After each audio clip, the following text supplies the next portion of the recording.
1937 में भारत की तरह ही ब्रिटिश दुबई पर भी राज किया करते थे और ब्रिटिशियन के राज करने की वजह से यहाँ पर केवल ब्रिटिशियन इंडियन करेंसी चलती थी। ब्रिटिशर्स को दुबई देश का लोकेशन बहुत ही अच्छा लगा क्योंकि ये देश एशिया, अफ्रीका और यूरोप इन तीनों महाद्वीपों के बीच में स्थित था। वहाँ का ब्रिटिश इंपीरियल एयरवेज दुबई के समुद्र में फ्लाइंग पोर्ट्स का बेस बनाना चाहते थे। इन सब फायदे को देखते हुए ब्रिटिशर्स ने दुबई के साथ एक एग्रीमेंट साइन कर लिया। लॉन्ग रेंज एम्पायर फ्लाइंग वाले जो भी पार्ट्स होते थे वो यूके से सीधे दुबई में लैंड करते थे। दुबई में लैंड करने के बाद फिर से उनमें रिफिलिंग की जाती थी। रिफिलिंग करने के बाद इनको ब्रिटिश इंडिया और एशिया के कई सारे भागों में भेजा जाता था। दुबई के समुद्रों में बना जो बेस था उसके महीने का किराया केवल 440 रुपए था। ये केवल उस बेस का किराया ही नहीं बल्कि वहाँ पर जो भी काम कर रहे लोग थे उनका भी सैलरी इसी पैसे में होती थी। इस चीज के बारे में किसी को भी मालूम नहीं था कि दुबई का ये एयरपोर्ट दुनिया के सबसे बिजिएस्ट एयरपोर्ट में तब्दील हो जाएगा और यहाँ की जो एयरलाइंस होगी वो बहुत सारी बड़ी बड़ी एयरलाइंस कंपनियों को भी टक्कर दे पाएगी। एमिरेट्स एयरलाइंस को आखिर किस टाइम में बनाने का फैसला किया गया था और आखिर ये छोटे से देश से पैदा होने वाली एयरलाइंस दुनिया की पूरी दुनिया में बहुत कम टाइम में सबसे ज्यादा बड़ी, अच्छी और फेमस एयरलाइंस कैसे बन गई। 1950 में दुबई पर राज करने वाले प्रिंस शेख राशिद बिन अल मखतूम ये जानते थे कि उनके देश में जितने भी ऑयल रिजर्व है वो केवल 30 से 40 साल तक ही चल पाएंगे। वो इस बात को लेकर काफी सोच विचार करने लगे। उनको जल्द से जल्द किसी भी काम से कम समय में अल्टरनेट सोर्स इनकम बनाना था। उन्होंने ब्रिटिशर्स के चाल को समझा और देखा कि दुबई के ब्रिटिशर्स दुबई की लोकेशन को इस्तेमाल करके अपने एयरलाइंस को ज्यादा काबिल बना रहे हैं और दुबई को इस काम के लिए केवल कुछ पैसे ही दे रहे हैं। यही सब देखकर दुबई के रूलर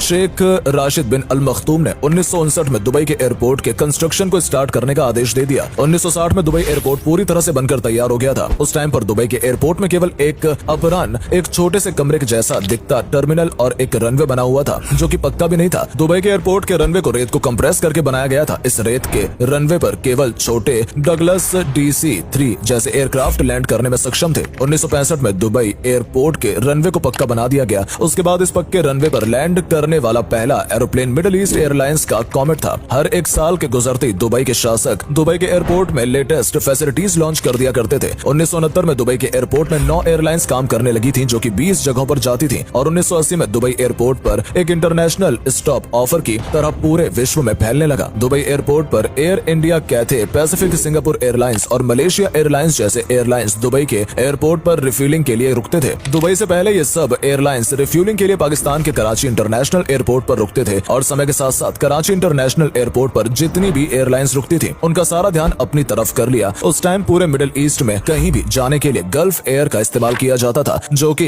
बहरेन देश की एयरलाइंस है। पूरे मिडिल ईस्ट को अगर अच्छी एयरलाइंस लेनी होती थी तो वो पहले गल्फ एयरलाइंस के जरिए दुबई तक आते थे और फिर वहां से अपने इंटरनेशनल सफर का आनंद लेते थे। 1980 में दुबई के शेख मोहम्मद बिन रशीद अल मखतूम जो उस समय दुबई के डिफेंस मिनिस्टर थे, गल्फ एयरलाइंस ने दुबई के शेख के सामने एक ऑफर रखा और कहा कि वो अपने देश में सिर्फ ये घोषणा कर दें कि गल्फ एयरलाइंस दुबई की ऑफिशियल एयरलाइंस है। इस घोषणा से गल्फ एयरलाइन को अंतर्राष्ट्रीय फ्लाइट्स मिलना भी शुरू हो जाएंगी। इससे दुबई को भी काफी ज्यादा लाभ होगा और इसके बदले में दुबई को गल्फ एयरलाइंस के 50% टैक्स भी मिल जाएंगे। दुबई के शेख ने इस डील से इनकार कर दिया। गल्फ एयरलाइंस ने सोचा कि हम झूठ मूठ में मिडिल ईस्ट से पैसेंजर को लेकर दुबई में छोड़ते हैं और वो पैसेंजर किसी और इंटरनेशनल फ्लाइट्स में चले जाते हैं जिससे कि हमें थोड़ा सा भी प्रॉफिट नहीं होता है। हालांकि गल्फ एयरलाइंस ने दुबई के शेख से मना करने के बाद भी दुबई जाने वाली कई फ्लाइट्स को रद्द कर दिया। गल्फ एयरलाइंस का यह निर्णय दुबई के स्टॉक ओवर को भी काफी ज्यादा नुकसान पहुंचाने लगा। यही वो कीमती समय था जब दुबई के शेख ने एमिरेट्स एयरलाइंस को लॉन्च किया था। इस सपने को असलियत में बदलने का इरादा ये था कि पहले से ही एस्टेब्लिश्ड एयरलाइंस से दो हाथ करना, जिसमें गल्फ एयरलाइंस जो कि उनका पहला अराइवल था। इसके अलावा भी ब्रिटिश एयरवेज, सिंगापुर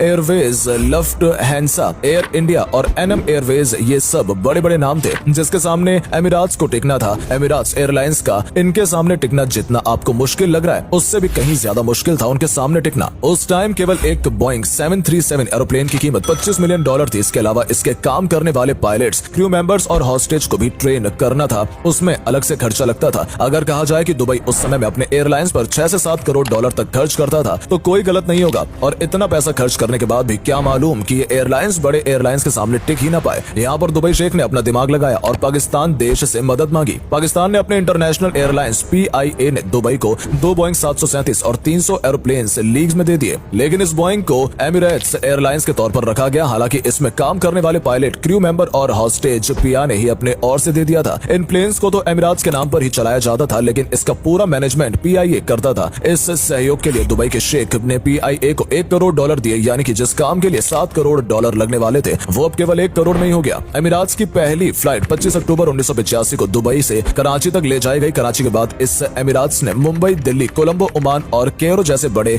डेस्टिनेशंस को भी जोड़ लिया। एमिराट्स एयरलाइंस के पहले साल की शुरुआत में ही 2,60,000 लोगों ने आनंद पूर्वक सफर किया। दुबई के शेख ने जो 1 करोड़ का इन्वेस्टमेंट किया था वो एमिराट्स एयरलाइंस से अब निकाल भी लिया। 1987 में जब एमिरात ने खुद भी एयरलाइंस खरीद ली तब उन्होंने PIA के दिए हुए एरोप्लेन को उन्हें वापस कर दिया। 1990 में जब गल्फ का वार छिड़ा हुआ था तब बहुत सारी एयरलाइंस ने मिडिल ईस्ट के ऑपरेशन बंद कर दिए थे। वहीं एमिराट्स ये मौका नहीं गंवाना चाहती थी। गल्फ वार के आखिरी कुछ दिनों में अगर कोई एयरलाइंस ऑपरेट कर रही थी तो वो कोई और नहीं बल्कि एमिराट्स ही थी। एमिराट्स ने ऐसे पैसेंजर को चूज किया जो कि नॉर्मल कॉम्पिटिटर एयरलाइन में जाना पसंद करते थे। एमिराट्स बहुत सारी सुविधाएं पैसेंजर को फ्री में देती थी जो कि कोई और एयरलाइन उस सुविधा के लिए अलग से चार्ज करता था, जैसे कि personal entertainment system, luxury cabin और अच्छे डाइनिंग। इन्हीं सब कामों की वजह से आज एमिराट्स एकदम ऊंचाई पर पहुंच गया। एमिराट्स ने अपने कामयाबी को देखते हुए लॉयल पैसेंजर्स के लिए स्काई वॉर्ड प्रोग्राम लॉन्च किया। अब इंटरनेशनल पैसेंजर की वजह से दुबई फेमस हो गया और इसी कारण से भी एमिराट्स को ज्यादा सफलता प्राप्त हुई। अगर मैं ये कहूँ कि एमिराट्स के चलते दुबई देश की आज इतनी ज्यादा पॉपुलैरिटी है तो वो ऐसे वर्ल्ड में ज्यादा यूज होने वाली फ्लाइट रूट यूरोप तो साउथ ईस्ट एशिया और ऑस्ट्रेलिया है। अगर बात हो यूरोप ऑस्ट्रेलिया की तो ये एक दूसरे से 14,800 किलोमीटर दूर है। कोई भी एयरलाइंस इतना ज्यादा बड़ा डिस्टेंस एक बार में कवर नहीं कर पाएगी। इस एयरलाइंस को बीच में ही कहीं ना कहीं रुककर रिफिलिंग तो करवाना ही पड़ेगा। इस रूट पर जाने वाली एयरलाइंस एमिराट्स एयरलाइंस को सबसे ज्यादा प्रॉफिट होता है। ऐसा इसलिए क्योंकि दुबई में अपना हब दुबई इंटरनेशनल एयरपोर्ट को बनाए रखा है। वहीं जहां पर दुबई इंटरनेशनल एयरपोर्ट कोई भी दूसरी फ्लाइट को उतरने के लिए एक्स्ट्रा फीस देनी पड़ती है, वहीं एमिराट्स के फ्लाइट्स को लैंड करने पर कोई भी कॉस्ट नहीं लगती है। एमिराट्स दुबई के पैसेंजर को दुबई में रोककर अपनी लागत नहीं बचाती है बल्कि पैसेंजर को भी अपने हिसाब से टिकट भी सेल करती है। इसी वजह से दुबई में भी पैसेंजर रुकते हैं। हालांकि आपको ये भी बता दिया जाए कि दुबई के पैसेंजर दुबई के एयरपोर्ट पर रुकते हैं, वो दुबई में भी घूमने के लिए 1 या 2 दिन रुकते हैं। अगर एरोप्लेन का टैंक फुल कर दिया जाए तो एरोप्लेन को तेल की एफिशिएंसी नहीं होती, क्योंकि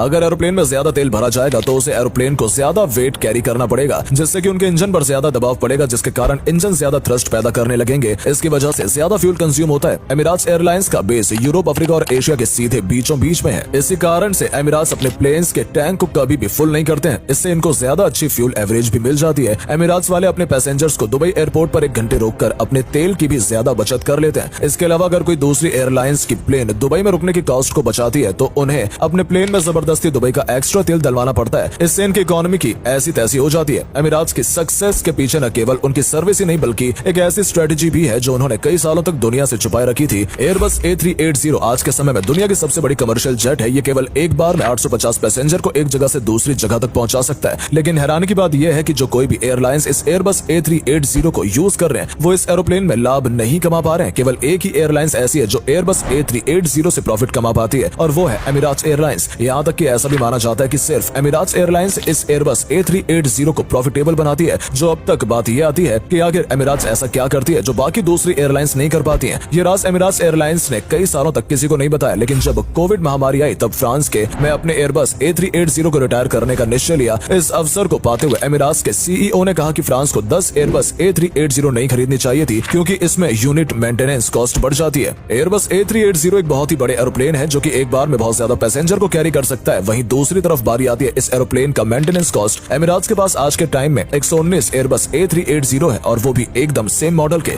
1995 में एमिराट्स ने यह निश्चय किया कि वो एक ही मॉडल के ज्यादा से ज्यादा प्लेन को खरीदेंगे। आज एक एयरबस A380 की कीमत $450 मिलियन रुपए है, जो कि दुनिया का सबसे महंगा कमर्शियल एरोप्लेन है। एक साथ ज्यादा से ज्यादा जहाज खरीदने पर उस पर ज्यादा से ज्यादा डिस्काउंट भी मिलता है। इसी वजह से एमिराट्स एयरलाइंस ने इन सभी एयरवेज को ज्यादा से ज्यादा जल्द खरीद लिया और उन्हें खरीदते समय यूनिट के हर एक यूनिट में डिस्काउंट मिलता है। एमिराट्स के पास इस समय 119 एयरबस A380 ही नहीं बल्कि 148 बोइंग 777 एरोप्लेन है। यहाँ तक कि एयरबस A380 के जितने भी यूनिट्स दुनिया में मौजूद हैं उनका 50% तो एमिराट्स के पास ही है। ये मिडिल ईस्ट की सबसे बड़ी पैसेंजर पर किलोमीटर के हिसाब से दुनिया की चौथी और 10 किलोमीटर के हिसाब से दुनिया की दूसरी एयरलाइन कहलाई जाती है। 1998 से लेकर आज के समय तक 4000 अरब पैसेंजर इस एयरलाइंस को यूज कर चुके हैं और इसी समय के दौरान एमिराट्स 3.5 करोड़ टन कार्गो भी डिलीवर कर चुका है। ये दुनिया की एक ऐसी एयरलाइन है जो कि अपने ही हिस्ट्री में कभी भी घाटे में नहीं देखी गई है और देखा जाए तो हर साल उन्होंने 260 करोड़ दिरहम केवल एमिराट्स एयरलाइन से कमाए हैं, यानी कि अगर इसे इंडियन रुपीस में कन्वर्ट किया जाए तो 5,900 करोड़ होते हैं। इन सभी सक्सेस का सबसे बड़ा क्रेडिट किसी और को नहीं बल्कि दुबई के शेख मोहम्मद बिन राशिद अल मखदूम को ही जाता है।